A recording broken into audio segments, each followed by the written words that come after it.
Hello everyone, welcome back to my channel. आज हम करेंगे एनसीईआरटी की क्लास। जैसे कि मैंने आपको कहा था कि 6 to 12 तक की एनसीईआरटी करेंगे, तो आज हम स्टार्ट करने वाले हैं क्लास 6 की ज्योग्राफी की एनसीईआरटी और उसका हम करेंगे आज फर्स्ट चैप्टर।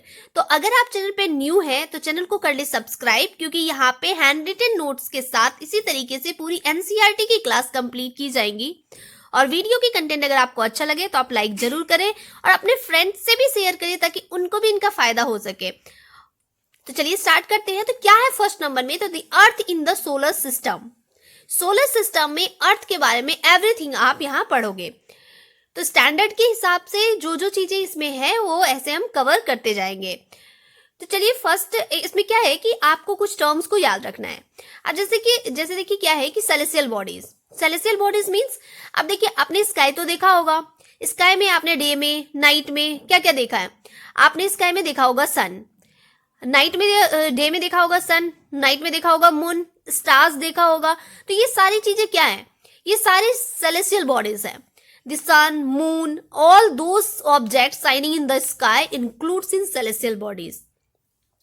अब नेक्स्ट पॉइंट क्या है? स्टार्स। स्टार्स जो होते हैं ना, ये गैसेस से बने होते हैं और इसकी जो होती है अपनी हीट है और अपनी लाइट होती है, और ये काफी बड़े बड़े होते हैं और बहुत ज्यादा ये हॉट होते हैं। और जो सन आप देखते हो ना, सन भी क्या है? एक स्टार ही है। अब नेक्स्ट है कॉन्स्टिलेशंस। आपने कभी कभी क्या है स्काई में काफी सारे पैटर्न्स में स्टार्स को, ग्रुप ऑफ स्टार्स देखा होगा। नहीं कुछ तो आपने सप्तऋषि के बारे में तो सुना ही होगा। तो कॉन्स्टलेशन क्या है? Various patterns form by different group of stars, जैसे कि अर्सा मेजर, सप्तऋषि। अब है पोल स्टार। देखिए जो ये पोल स्टार है ना, इसे नॉर्थ स्टार भी कहते हैं और ये किसको इंडिकेट करता है? ये नॉर्थ डायरेक्शंस को इंडिकेट करता है। और ये इसकी ये खासियत है कि ये हमेशा जो है सेम पोजीशंस पे रहेंगी स्काई में, always remain in the same positions in the sky. देखिए क्या है ना कि ये करंट की क्लासेस नहीं आ पा रही, डेली करंट अफेयर्स की क्लासेस नहीं आ पा रही थी चैनल पे।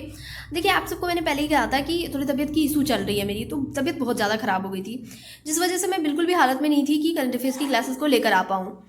तो मंडे से क्लासेस क्या है कि रिज्यूम हो जाएगा। तो मैंने सोचा कि पहले आपको आज से ज्योग्राफी स्टार्ट कर देती हूँ, फिर मंडे से रेगुलर आपका स्टार्ट हो जाएगा, क्योंकि अभी भी मैं इतनी वीकनेस में हूँ कि हालत में नहीं थी। लेकिन मैंने सोचा कि आप सब वेट कर रहे होंगे क्लासेस की, तो मैं क्लासेस स्टार्ट कर देती हूँ। तो चलिए स्टार्ट करते हैं। क्या है? प्लैनेट्स है। अब प्लैनेट्स क्या है? ये भी एक सेलेस्टियल बॉडीज है। इसका क्या है कि इसके पास अपनी लाइट और हीट नहीं है। Means celestial bodies do not have their own heat and light. ये क्या होता है? It let by the light of the other stars. ये दूसरे स्टार्स के, मतलब स्टार्स के लाइट की वजह से क्या होती है? लाइट करती है। अब प्लैनेट्स जो आप वर्ड देखते हैं, ये ग्रीक वर्ड से आया है, प्लैनेटी, जिसका मतलब क्या होता है? वंडरस। अब देखिए जो प्लैनेट्स है इसका क्या काम है? ये सन के चारों ओर घूमती रहती है, तो ये वंडरस की तरह घूमते रहती है। अब क्या है कि कुछ चीजें हैं जो आपको याद रखना है कि क्या है कि जुपिटर, सैटर्न और यूरेनस, ये जो है ना, ये इनके चारों तरफ क्या होती है? रिंग्स होती है। मीन्स कि जुपिटर, सैटर्न और यूरेनस एक ऐसा प्लेनेट है जिसमें क्या होती है? जिसके चारों ओर रिंग्स होती है। अब है कि टोटल 8 प्लैनेट्स है। तो अब कुछ इनर प्लैनेट्स कहलाते हैं, कुछ आउटर प्लैनेट्स कहलाते हैं। तो कौन कौन से इनर प्लैनेट्स है और कौन कौन से आउटर प्लैनेट्स है वो आप देख लीजिए। तो इनर प्लैनेट्स जो होते हैं ना, ये मेड अप होते हैं किससे? रॉक से, और ये सन के क्लोज होते हैं। और ये 4 होते हैं, जैसे मरकरी, वेनस, शुरू के जो 4 है ना, मरकरी, वेनस, अर्थ, मार्स, ये इनर प्लैनेट्स में आते हैं। और आउटर प्लैनेट्स जो होता है ये किससे बने होते हैं? तो गैसेस और लिक्विड से बने होते हैं और ये फार फ्रॉम द सन होते हैं। मीन्स जो लास्ट का 4 प्लैनेट्स हैं वो कौन से हैं? आउटर प्लैनेट्स हैं। मीन्स कि जुपिटर हो गया, सैटर्न हो गया, यूरेनस हो गया एंड नेपच्यून हो गया।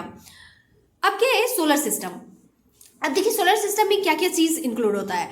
तो आपका सन जो हो गया वो 8 प्लैनेट्स है वो, और भी जितने सेलेस्टियल बॉडीज है, जैसे एस्टेरॉइड्स हो गया, मेटेरॉइड्स हो गया, ये सब क्या है? किस में इंक्लूड होते हैं? सोलर सिस्टम में इंक्लूड होते हैं। देखिए क्या है ना कि अगर आपके पास टाइम है ना, तो आप इसको नोट डाउन करते रहिए ताकि आपके पास भी एक नोट्स तैयार हो जाए। और अगर टाइम नहीं है, कोई वर्किंग है, तो इस तरीके के लोग हैं तो कोई बात नहीं, जैसे ही 6 की एनसीईआरटी खत्म हो जाएंगी तो पीडीएफ भी आपको मिल जाएंगे इसके, ठीक है। तो आपको जैसा ठीक लगे आप कर सकते हो अपने टाइम के अकॉर्डिंग। और अपने फ्रेंड्स से, अपने फैमिली मेम्बर्स से, मतलब जो भी गवर्नमेंट एग्जाम्स की तैयारी कर रहे हैं या कोई 6th स्टैंडर्ड का ही स्टूडेंट्स है, तो आप उनको भी शेयर करें ताकि उनको भी इनका फ़ायदा हो, है ना। कई बच्चों को पता ही नहीं चल पाता, तो क्या है ना कि उनको मतलब सही एजुकेशन मिल पाए, आप उनको प्रोवाइड करें, जो कि जिनके पास की ट्यूशन अवेलेबल्स नहीं है, कोई 6th स्टैंडर्ड के बच्चे हैं, तो आप उनको भी प्रोवाइड करें ताकि उनको इनका फ़ायदा हो सके, वो इनका फ़ायदा ले सके, है ना। तो चलिए क्या है नेक्स्ट पॉइंट, सन है। तो सन क्या है ना, सन है centre of the solar system. Solar system जो आपको मैंने बताया ना, सोलर सिस्टम में क्या क्या चीज़ें इंक्लूड होती है बताया, तो वन बाय वन हम सारे के बारे में पढ़ेंगे। तो सोलर सिस्टम में जो सेंटर में होती है वो हमारी सन होती है, और सन के अराउंड जितने भी प्लैनेट्स आपको मैंने बताया वो चारों ओर घूम रही होती है। It is made of the extremely hot gases. ये बहुत ही ज़्यादा हॉट गैसेस से बनी होती है, और ये वो बहुत बड़ी है, बहुत ह्यूज है। एंड ये क्या है ना कि ये एक इसमें एक पूलिंग फोर्स होती है जो कि पूरी सोलर सिस्टम को क्या करके रखती है, बाइंड्स करके। आप देखते हो कि एक फिक्स पाथ में जो है वो प्लैनेट्स घूम रही होती है सन के अराउंड। तो एक तरीके की इसके अंदर क्या है, एक पूलिंग फोर्स है, provides a pooling force that binds the solar system. और आपको पता है कि जो हीट मिलती है, जो लाइट मिलती है हमें, वो सब किससे मिलता है, आपको सन से ही मिलता है। और ये जो है अर्थ से जो है ना, ये कितना दूर है, about 150 million kilometres away from the earth है। अब देखिए कुछ चीजें हैं जो मैंने ये हाईलाइट कर रखा है। क्या है, sol. Sol is sun god in Roman mythology. Roman mythology में सोल को मीन्स क्या, सन गॉड होता है। Solar related to the sun, means solar system means family of the sun. अब देखिए एक और टर्म है जियो। अब देखिए कहीं भी आपको लोजी दिखे ना, तो आप इसका मतलब समझ लेना उससे किससे रिलेटेड है, स्टडी से। चाहे आपको कोई भी वर्ड के साथ दिखे आपको ये। तो जियोलॉजी, जियोलॉजी मीन्स क्या हो गया, study of the earth. Geo means earth और logy means study, means the geology means क्या हो गया, स्टडी ऑफ द अर्थ। और नेक्स्ट ये है geometry. Metry means measurement, geometry means measurement of the earth. Oid, geoid. तो जियो मीन्स क्या, earth, oid means resembling the shape और the form of the earth. अब नेक्स्ट क्या है, प्लैनेट। देखिए टोटल कितनी प्लैनेट्स हैं, तो 8 प्लैनेट्स हैं। तो according to the distance from the sun, जो सबसे पहला है वो कौन सा है, तो मरकरी है, फिर वेनस है, फिर अर्थ है, फिर मार्स है। मैंने आपको बताया भी कि जो स्टार्ट के 4 प्लैनेट्स हैं ना, वो किस में, इनर प्लैनेट्स में आते हैं, और लास्ट का 4 प्लैनेट्स जो है वो किस में आते हैं, आउटर प्लैनेट में। तो मरकरी, वेनस, अर्थ, मार्स जो है ये इनर प्लैनेट हो गए आपके। Jupiter, Saturn and Uranus and Neptune ये किस में आ जाएंगे, आउटर प्लैनेट्स में आ जाएगा। अब देखिए क्या है कि आप इन प्लैनेट्स का नाम ना एक ट्रिक से याद रख सकते हैं। My very efficient mother just serves us nuts. आपको फर्स्ट लेटर याद रखना है। M for Mercury, V for Venus, E for Earth, M for Mars, J for Jupiter, S for Saturn, U for Uranus N for Neptune. तो ये आप trick से याद रख सकते हैं। My very efficient mother just serves us nuts से याद रख सकते हैं। अब देखिए एक टर्म आता है ऑर्बिट। ऑर्बिट क्या मतलब क्या हो गया, तो देखिए सन के अराउंड जो होता है ना, एक फिक्स्ड पाथ में जो प्लैनेट्स होते हैं घूम रहे होते हैं, है ना। तो जो फिक्स पाथ होती है ना उसकी, वो क्या कहलाती है, ऑर्बिट्स उसकी। तो move around the sun in fixed paths called the orbits. अब देखिए जो सबसे नियरेस्ट प्लैनेट्स है सन की, वो कौन सी है, तो मरकरी है, और सबसे नियरेस्ट है, तो सबसे जल्दी ये अपना रिवॉल्यूशन भी कंप्लीट करेगा। तो कितने डेज में, तो 88 डेज में। और एक चीज आपको याद रखना है, अर्थ का ट्विंस किसको कहा जाता है, तो वेनस को कहा जाता है।